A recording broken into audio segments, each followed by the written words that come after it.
Very good evening to you and a warm welcome to this week's edition of Breeding to Win, where we will be talking horse racing for the next couple of minutes. So stay with us, plenty in store for you on this week's edition. Well, South African scene, the racing has been a little bit quiet. No huge racing events taking place as the horses are being prepped for the Vodacom Durban July, which happens all on the 5th of July at Greyville Racecourse. We're certainly looking forward to that. But things have been heating up in the UK. And breaking news this week is that one of the world's greatest horses, Frankel, one of his foals and pregnant mother, was sold for £1.15 million, and that all happened in London, one of the auctions over there. And of course Frankel, who we all love to see race, was unbeaten in all of his career starts. He was rated as the world's best horse last year, and we're certainly looking forward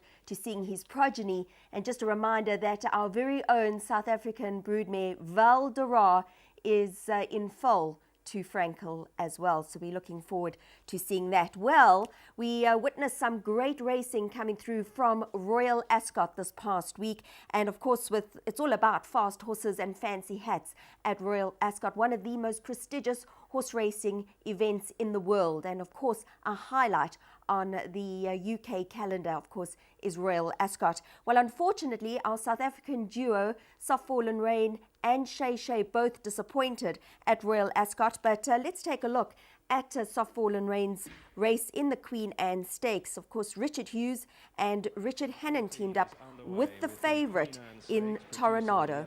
Restrained on leaving the stalls, and down the centre the spotted cap of Mull of Killock, one of the first to show up, with Anne Scar in a pink jacket.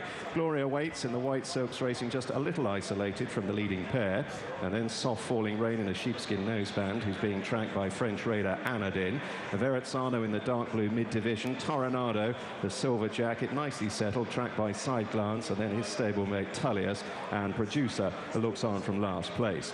So down through the first couple of furlongs they come, and across the track in the centre, Ansgar, closely attended by Mull of Killock, and still Gloria Waits running a bit of a solo towards the stand side.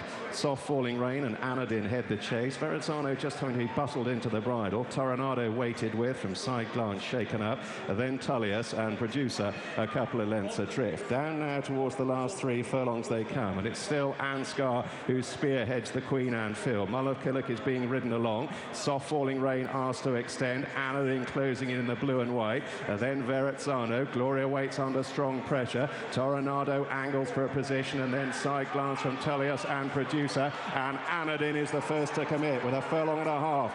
Death to go, moves on into a narrow lead, challenged on the near side by Toronado, who's coming with a thundering run, and Toronado now sweeps through to take over. Verrazzano gives chase, and then Anadin, Toronado, Verrazzano trying hard to close. Toronado a class apart, however, and wins the Queen Anne. Verrazzano in second, Anadin in third, and then Tullius, and they were followed home by Producer. Classy win by the favourite at 4-5. Number 1, Toronado beats home at number 2, Verrazzano at 6-1, and then number 3, Anadin at 9-1. Well, Shay Shay took part in the King's Stand Stakes last year. He finished second behind Soul Power, and he was hoping to go one better from the Mike de Kock stable this year. Unfortunately, that was not to be, but it was last year's winner, Soul Power, who came from last to first for the second straight year in the King's Stand Stakes race. Yellow jacket and Justice Day with a nose-banded Hot Streak tracking the leaders. And then Artug and the Godolphin blue. Gare is towards the stand side with SK Love in a green jacket. That pair in turn now being tracked by Rex Imperator. Steps is being bustled along. Soul Power towards the rear in the white jacket is behind Shay Shay and Green Door and Pearl Secret as they move on down towards the last furlong and a half. Pretty well grouped up. Jack Dexter joined and passed by Hot Streak, who now moves on into the lead. Being chased by SK Love, R2, Jack Dexter, Soul Power beginning to fly home on the far side. Hot Streak, Stepper Point battling back to him. Medician Man thundering home. Soul Power on the far side getting to them. And repeat the dose for Soul Power, who wins the King's Stand again. Stepper Point involved for second with Hot Streak. Medician Man steps down the near side, all involved for the placings. So easy to back. Last year's winner, number 1, Soul Power, comes through for a double in the King Stand Stakes Group 1 event. Second to Stepper Point at 50-1, and the favourite at 3-1 was the 3, Hot Streak. Well, 2 of the world's best-rated horses from last year took part in the Prince of Wales stake. It was the Fugue, ridden by William Buick, who came through to dent the star French filly Trev, who suffered her first defeat of her career. Run down the side of the course. He's almost 10 lengths clear. In second position comes Parish Hall, and then Mukadram towards the inside of Magician. Behind those, the Fugue is creeping a little bit closer, and 2 lengths behind her now to Trev. Then comes Dank, and Zambuca is at the rear of the field. But the final half mile already coming up now, and Al-Qaeda and Dane O'Neill continue to have a very long lead approaching the turn, at least 10 lengths clear. In second position, Parish Hall. Magician's a neck behind him in third. The Fugue begins to make progress. She's into 4th place on the outside of Mukadram, and then comes Trev, 2 lengths further back as they move into the straight. And in front it is Al-Qaeda, but now being caught. Magician and Parish Hall in second and third. Here's the pink jacket of the Fugue. She's coming there very strongly. Trev is in behind her. Mukadram comes through against the rails. Magician is the leader as they head down towards the last furlong. The Fugue in second place. Trev is unable to pick up back in third position. She's trying hard though. Mukadram behind those. It's the Fugue showing in front. She's 2 lengths ahead as she races towards the line. Trev and Magician second and third places. But today it's the day of the Fugue, and she's won the Prince of Wales Stakes by 2. Magician in second. Trev was only third, and Mukadram this year was 4th. A fantastic victory by the Fugue, going off at 11-2, beating home the 6-1 shot Magician, and then the favourite at 8-13, Trev. Well, the highlight of Royal Ascot was the thrilling finish of the Gold Cup, and this one giving Aidan O'Brien his 6th Ascot Gold Cup victory. It was the favourite Leading Light who landed the Gold Cup thriller, partnered to victory by his son Joseph O'Brien. In the yellow going around the outside. Altano is next, Simonon also coming. The home turn, 3 furlongs to go. Nothing has headed Miss United. She's into the straight, leading by 2 lengths. By 3 lengths to Brown Panther. Estimate and Leading Light together. And then Simonon on the extreme right from Azima. But it's still Miss United, a quarter mile to go. Leading Light in second. Estimate is coming there with a noseband. She's in with a great chance. And now Leading Light on the outside. They come to the last furlong. Estimate, Leading Light, Brown Panther with them. Miss United is next. 4 in with a chance. They drive towards the line. Leading Light down the centre is in front. Estimate is trying to fight back at him as they race towards the line. Leading Light though is 1 to Estimate, and Miss United very tight second and third. Brown Panther and Simonon are 4th and 5th. Well, a thrilling finish to the Gold Cup. Leading Light getting the better of last year's winner Estimate, and Miss United back in third. Well, Joseph O'Brien, even though he rode a cracking victory in the Gold Cup for his father, well, he would have had a little bit of a low moment because he received a 9-day suspension for over excessive use of the whip.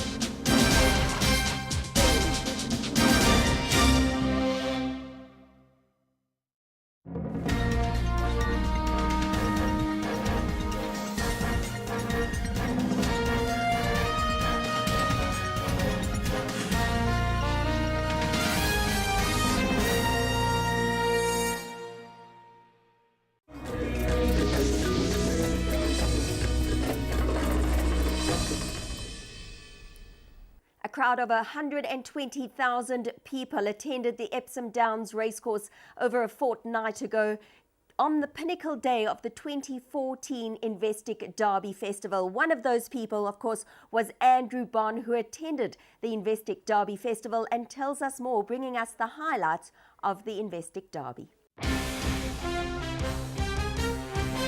This is not a story about the Investec Oaks and the Investec Derby replays. We're quite sure that you've seen enough of that, if you can ever get enough of it. Tonight we take you behind the scenes for some of the things that you may not have seen. This is the Investec Derby Festival. And talent has all the talent in the world and clears away to win the Oaks. A record 27 for Leicester.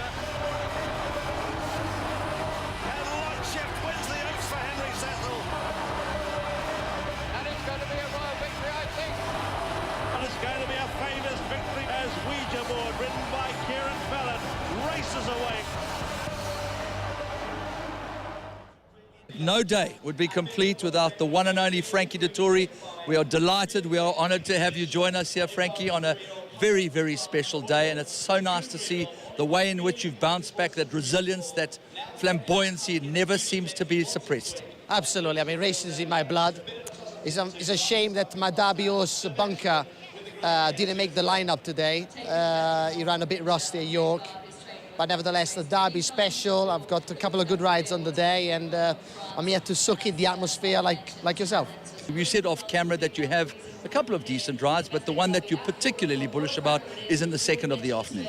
Yeah, absolutely. It's 6 furlong around the bend here. I'm drawn 1, what it is an advantage. He won well at Chester last time, and worthy favourite. And they're off and racing. Jump away for the Woodcut. Out well, Baitha Alga in company with Burton Wood. They're the first two to show. Baitha Alga trying to hunt down the leader, and he's beginning to close down in the centre for Frankie Dettori. Ballymore Castle is thundering out of the pack to give chase. Baitha Alga got first run over Ballymore Castle and will score. Frankie Dettori on Derby Day wins the Investec Woodcut. Baitha Alga beat Ballymore Castle. I got it right. You're a gentleman. You know, these Jockeys Internationals are very special, but they're not anywhere near as special as they could be if you're not coming back to South Africa. What are the chances, Frankie? Well, I promised Tex that I will come, and if I don't come, I'll kick my butt. I can promise you, we miss you. We love you coming to South Africa. We'll be holding thumbs for you, and as always, thank you so much for giving us of your time. Nice to talk to you. Hello to all my fans in South Africa. Well, let's hope Frankie Dettori is back in South Africa sooner than later. And now he's got to hurry to catch a helicopter to another meeting. And of course, Mr. Derby's seen arriving, Mr. Kieran Fallon himself. Helicopters arrive with regular monotony, bringing in dignitaries and jockeys alike. It really was like a mini airport as the Investec flag plummeted from the heavens to land on cue on the racetrack. This was succeeded by the largest Union Jack ever to exit a helicopter, and then we had an opportunity to speak to the Managing Director of Investec Group, Mr. Bernard Cantor. Now, it was not run every year because I stopped for 4 years during the First World War and 5 years during the Second World War. So it's the 225th running of the Derby. But here's something more fascinating. The Oaks, they never stopped, and it started a year before. So it is the 235th running of the Investec Oaks. So for any of you who think that we haven't been around that long, the Investec Oaks have been around for 235 years. I think we're all honoured to be here, and the fact that Investec has invested so much, they've just made it a special event here by it. Delighted to be here, and the weather is held, which is fantastic. You know, Andrew, it's indescribable, really. You know, I'm so fortunate to be involved with Bernard Cantor and his whole team. You know, I've been here from the beginning of the Investec sponsorship, and to come back here, you know, to see the old faces and everything, it's just fantastic for them. What a difference they've made, you know, to this meeting. They stamped their mark here, and it is just fantastic, you know, for all of us in South Africa. You know, we should be very proud of Bernard Cantor and Investec. How did Investec get involved in the Derby? It is quite amazing, and I'm sure they're very clever businessmen. They probably didn't pay enough money for it. It's a wonderful event. It goes worldwide. I couldn't applaud them enough, and they put on a fantastic event. The South African banking company have taken this biggest race in the world, the most important race in the world, to these heights. And their branding, let's compliment them. They've done a fantastic job. Everywhere you look, their names. But it's gone to new heights, you know. Raymond van Niekerk has seriously pulled out all the stops here. That big island and the traffic outside there, yes, to these wonderful stands with all these banners flying, and everywhere you look, there's these, and they raised up their new profiles, the invitations on the cards, just amazing stuff. I think everybody in the world needs to learn how to brand a race meeting from Investec, seriously. I've often spoken to Bernard and to Marcus and whatever, and it is one of their greatest ambitions is to win an Epsom Derby, and you know, we haven't really got seriously involved in English racing, but we're planning to. And hopefully one day one can stand here and not just come here to come and have a look at beautiful horses and fashion and a wonderful race course, but actually be a part of the whole thing. And you know, it's the highest accolade that one can get in racing if you ever happen to win the Epsom Derby. To see Jimmy Fortune walk into the winner's enclosure today was so emotional. It was absolutely incredible. To see Frankie Dettori, to see Christophe Simon. These are all your boys. They are, Andrew. And meeting Jimmy today was emotional. His wife was a dear friend of ours and will, you know, long live in our memories. And it was amazing to see him have a winner today and for him to bounce back. It's always good, you know, when you're that low, that a win can only take you that high. But then he's got to go home to an empty home. So we feel for him. Indeed we do. Now, Lee Mottershed wrote in the Racing Post that it is a derby whose build-up has revolved around not just the deeds of a horse, but the words of a human, immersed in passion. And the passion that drove you to sponsor this race is also measurable in monetary terms as a consequence of the visibility of Investec. I can tell you definitely, tomorrow with the lords and the ladies that are here and the name Investec, and I can watch it. We actually watch as the day builds up, how the deposits increase. You know, we have to grow into it. It's way above what we can deliver at the moment. So the reputation and image is fantastic. And to all potential sponsors, I'll say it again, there is no better way to get your name across than through a piece of history. And there are lots of those around, whether it be a football, whether it be racing, whatever. History gives you credibility and it gives you a firm foundation and confidence. I think people feel confident when you sponsor something like the Derby. So I would say to all of them that they need to get their act together and find something special to sponsor.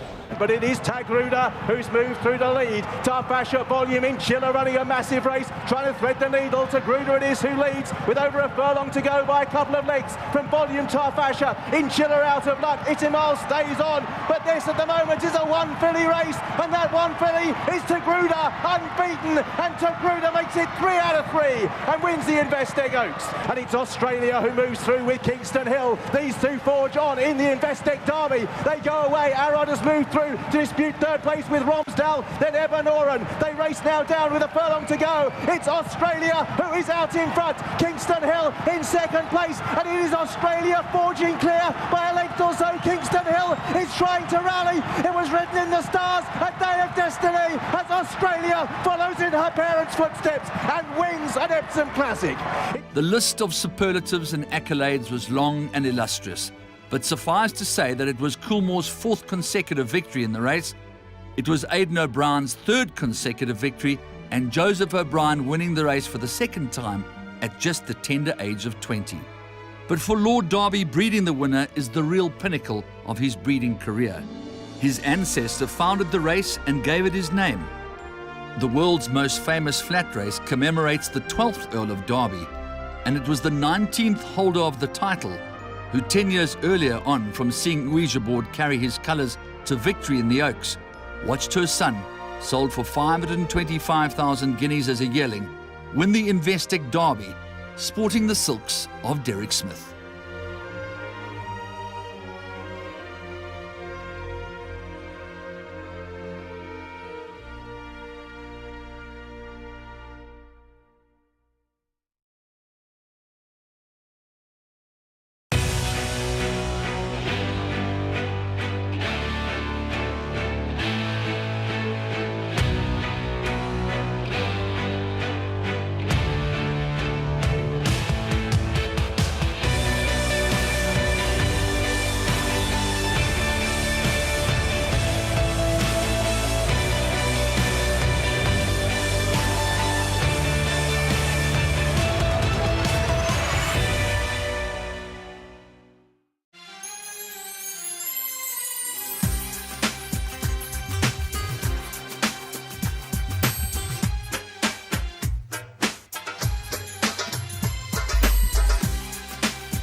Well, the Klawervlei farm sale took place last Saturday and proved a huge hit by everybody who attended it. It has grown over the years in popularity, and remarkably, the average sale price was up by 41% this year. Let's take a look.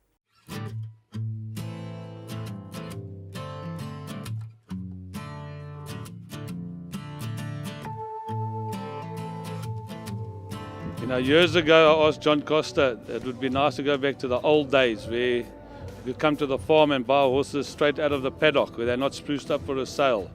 And funny enough, John and his team discussed it over a couple of years and brought it into its inception about 4 years ago. I think this is the 4th sale that's taking place.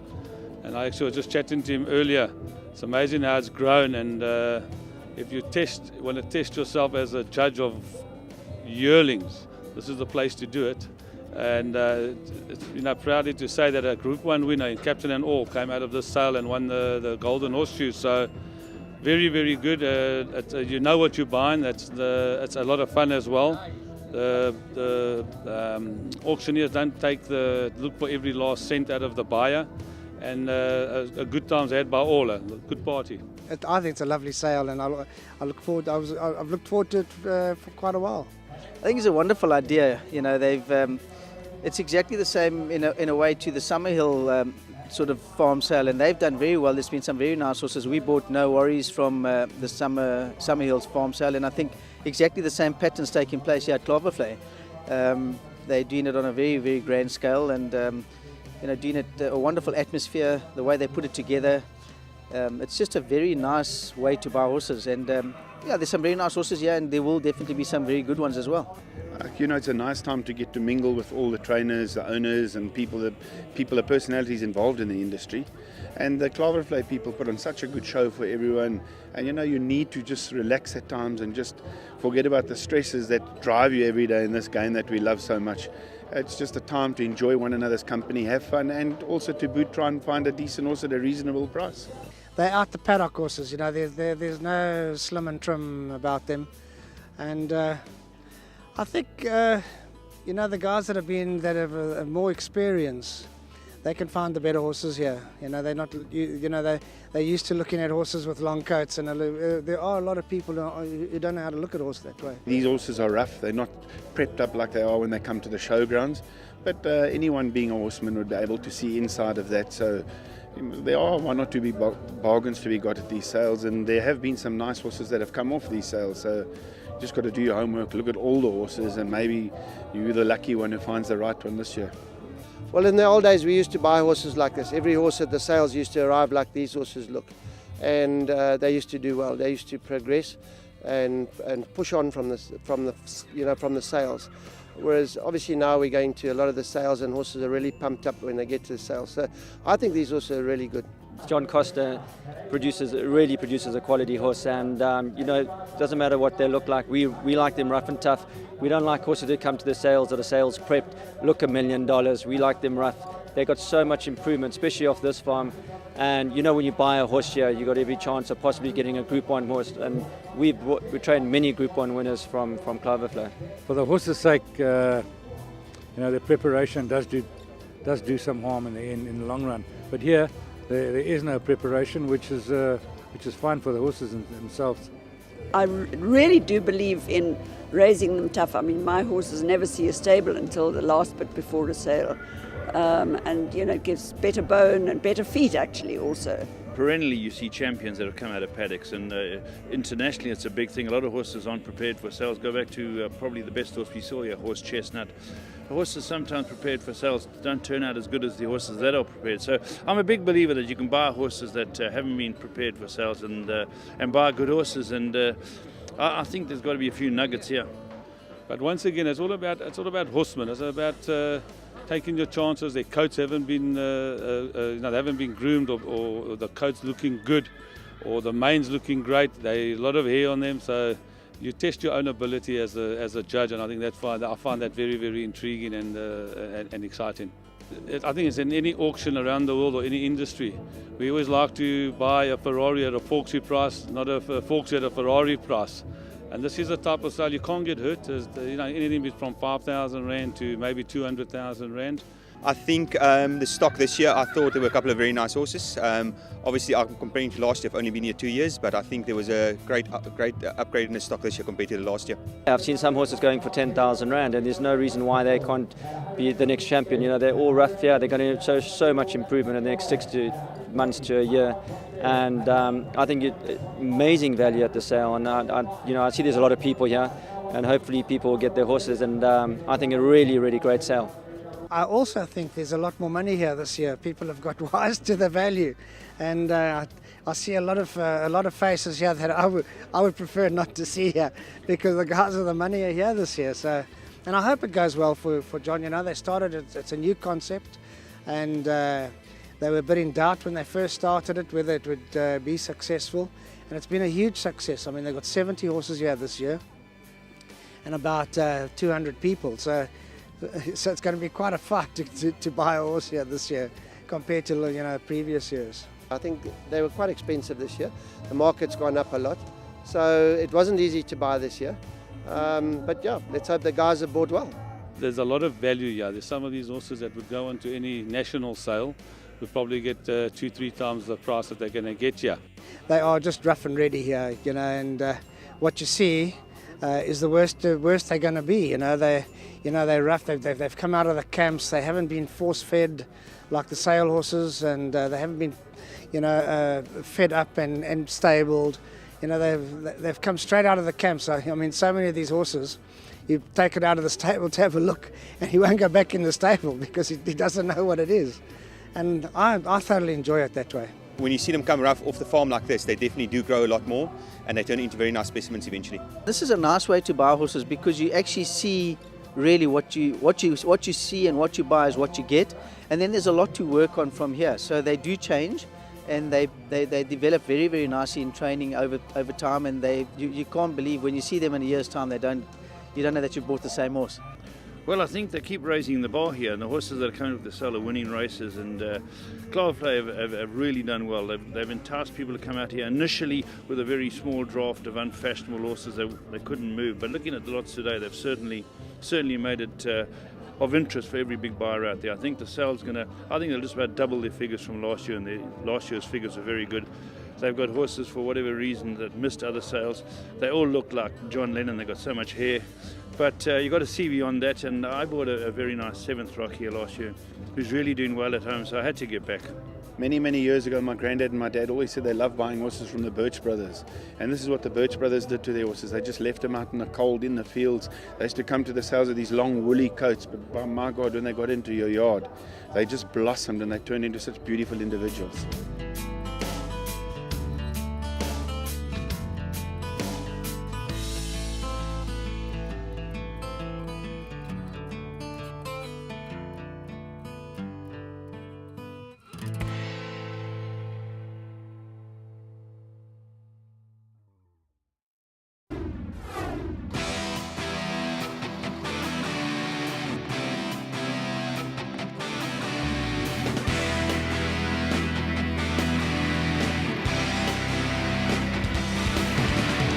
New Turf Carriers is a family-run business owned by Mark and Dorrie Sham and their 3 sons, Michael, Matthew and Marcus. New Turf Carriers has been in long-distance transport since 1995 and pride themselves in excellent service, punctuality and loyalty to their clients.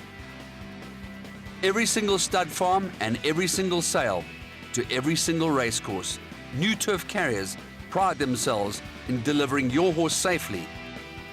The welfare of your horse is paramount, and it is to this end that we have our own midway stop between Johannesburg and Cape Town.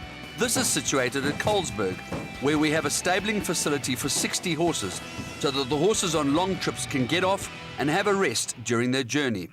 The bottom line is, New Turf Carriers take your horse from door to door with pride, passion and punctuality.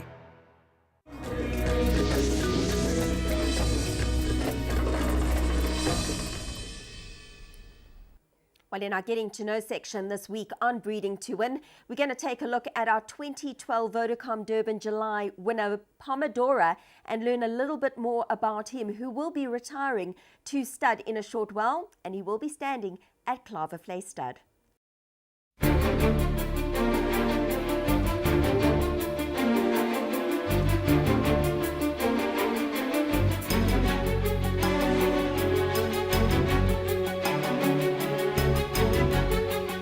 a horse that's been an absolute privilege to train. He's really a versatile horse, and he's a champ.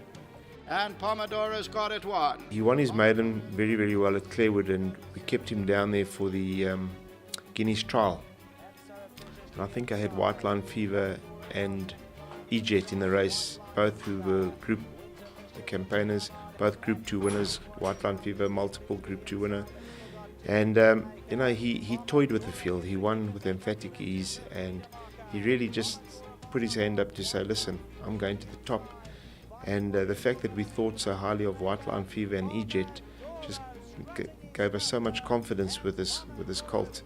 And I think Silver Flyer may have run second in that race, and he came to win the Dingaan. So from an early stage, he was taking on top fields and was destroying them. I was in two minds whether it was between him and White Line Fever, but I stuck by the horse, and I put my neck out, I chose him, and I thought he'd come through with it, yeah. And well done, Shorty. I'm not such a bad judge. And very well done to Sean and to Chris. I think they've got a bit of a horse in their hands. It's Pomodoro who's in front here. Pomodoro, Euro Silver, is trying its hardest to chase it home. Peregrine on the far inside, but Pomodoro stays on the better one well today. In second, Peregrine. Jules, yeah, he's got a bit to learn, Unfortunately, the horse in front stopped quickly, so I kind of took over a bit early, and he kind of lost it with me a little bit. So yeah, he's got a lot to learn, but he's a nice horse, and we've always said, Sean and I, that he's a decent horse. He'll get the Derby on his coconut, this horse. For me, he's a Derby horse. I'm very excited, and thanks to Sean and the whole team back home. Well done to Chris. Obviously, this female line's got a very special place in our hearts. Golden Apple. She was my first group winner, and this horse is bred very well, and obviously being a jet master now that he's gone, it makes it more special. So nice to have a horse like this on our hands, and hopefully we can keep him as an end tire as long as possible. We gave him a little break, a 6-week break, obviously with the Triple Crown in mind, and we ran him in the Tony Ruffle 1450 inside course. On the work he was showing us, we were convinced that it was now going to be too sharp for him, and once again top class field, and he played with him. I think Heavy Metal ran 4th. He came out to win 2 Group 1s, including the July, and Silver Flyer may have been in the field. It was really a very strong race, and he really toyed with them to win a very good race.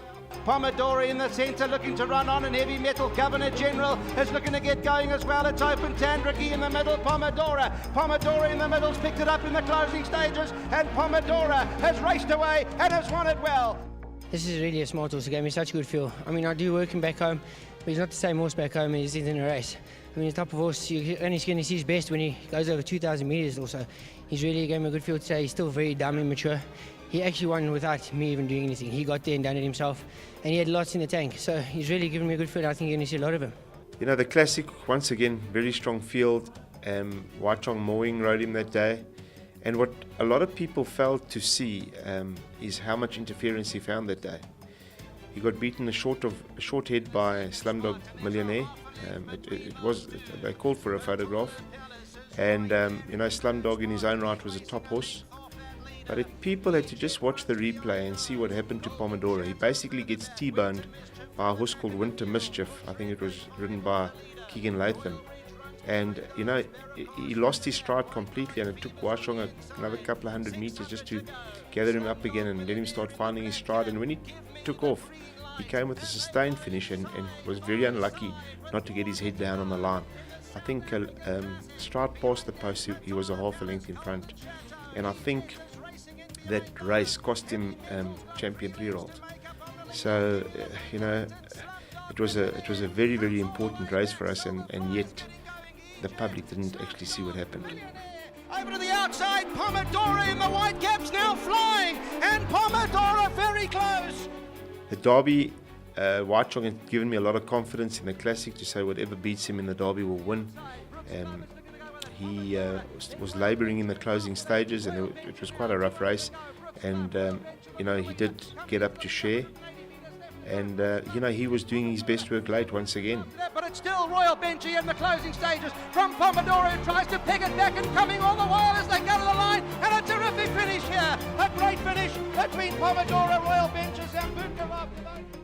I thought it was a very, very courageous win, and he just stamped himself as a top 3-year-old in the country. He had won 6 races as a 3-year-old, and quite a few of them feature races. In fact, I think 4 of them were feature races, and we had to, if we were serious about the July, we had to sort of freshen him up and almost sacrifice the daily news, not in the race itself, but in his preparation. I had to leave him alone and do very little with him, and we dropped him out, and he ran on, but not as we had hoped. But Pierre came back from that run and said, listen, can I confirm to ride this horse in the July? And from that moment I knew that whatever Pierre felt, we didn't actually see it in the race itself, and it had just brought him to his absolute peak for the July. I was very confident of a big run in the July until the draws came out, and I think I said that he became a wild card after he had drawn 20. He carried 55 kilos, and Pierre rode a very good race. I mean, honestly, it was probably the best race I've seen Pierre ride besides JJ the Jet Plane in Hong Kong. It was a masterful ride. It seemed like he had done maybe a bit too much. At the 200 he was in front and the challenges were coming thick and fast, but Pomodoro dug down deep and he fought them off bravely, and that was obviously his crowning glory in winning the July. Here comes the line, very close, maybe Smanji in a photo with Pomodoro. I gave this horse a big chance until the draw. When he drew 20, I said he's become a wild card. But you know what, I got to just thank God and thank my team around me, my brother Mark, my owner like Chris van Niekerk. This is very big for us, and Pomodoro, we have the family and we have the mayor, and it's very big for us for him to win a race like this. First Vodacom Durban July. That must be so special. It was a gaping omission in my CV, and I'm happy to have filled it up. But I must say, well done to Sean. This horse was exceptionally well. I mean, everyone can say, the horse won and it was well. This horse was really well, and he kept giving me right to the line. He was super fit and he was well.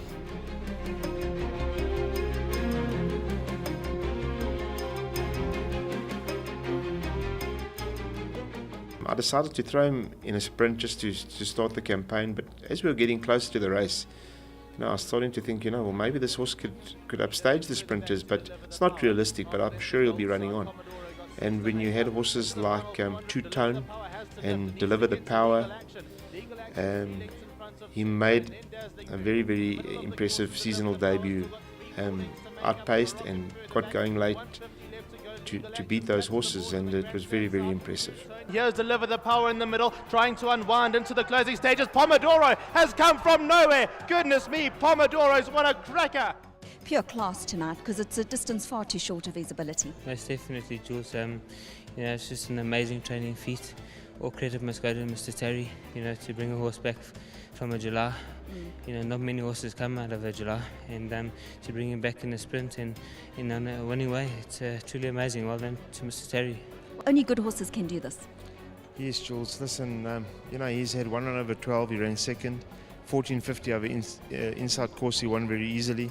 So I always believed that he was going to fly at them and give them cheek. You can't be bullish about winning, but I knew that he was in really good shape. And it's a team effort. Very well done to the team at home. I mean, he just had a nice holiday after the July, and he's really just come back on his own. It was a no pressure run, and he's come through with flying colours. We always believed he was a top horse, and I really don't think he was at his best when he won the July.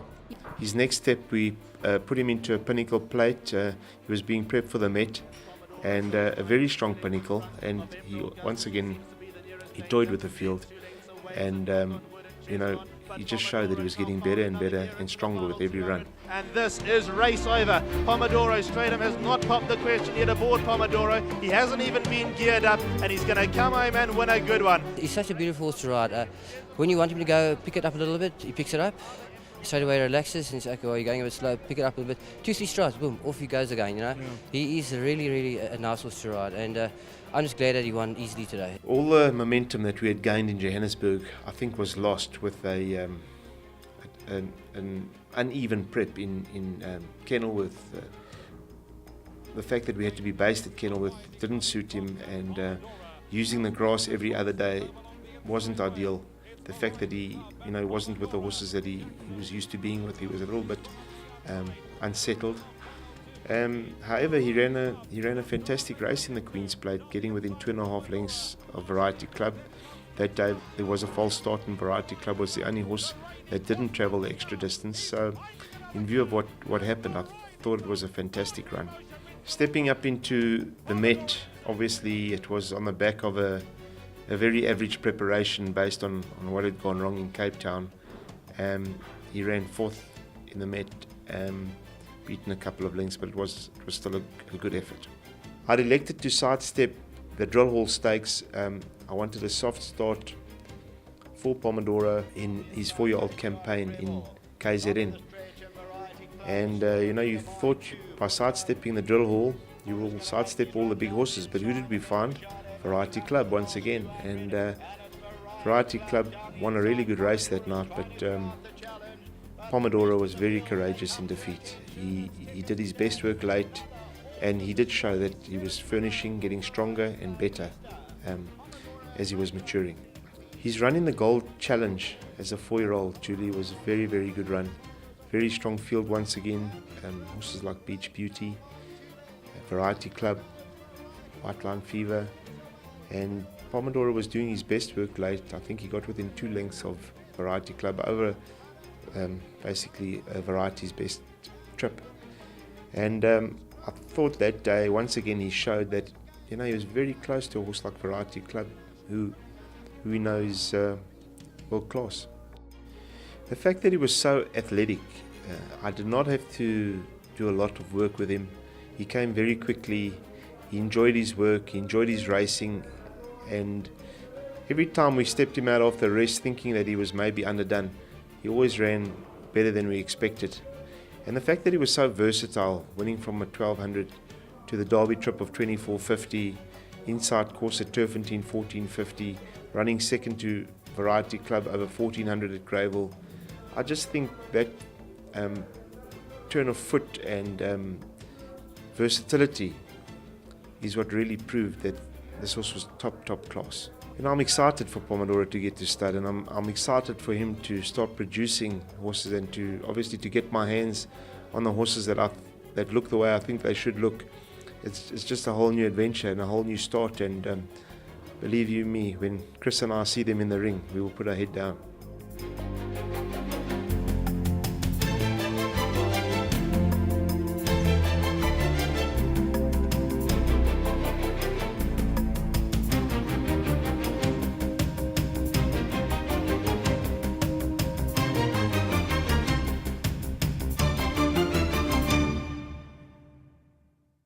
Gavel House is a website that is selling horses every day. It is independent, proven, and reaches places most others can't. For just 700 Rand, you can advertise your horse until sold, where buyers and sellers deal direct and pay no commission. So why wait for an auction when we can do it all for you at gavelhouse.com.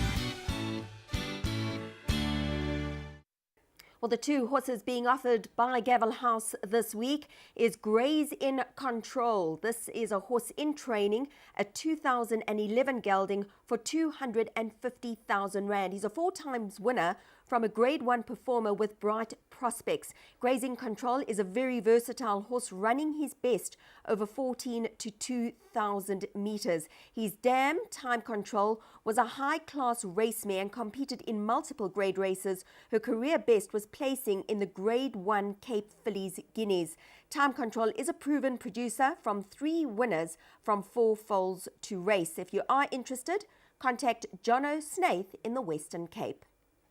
The other horse being offered by Gavel House is a mare Set Me Free by Ishiguro out of Success Express.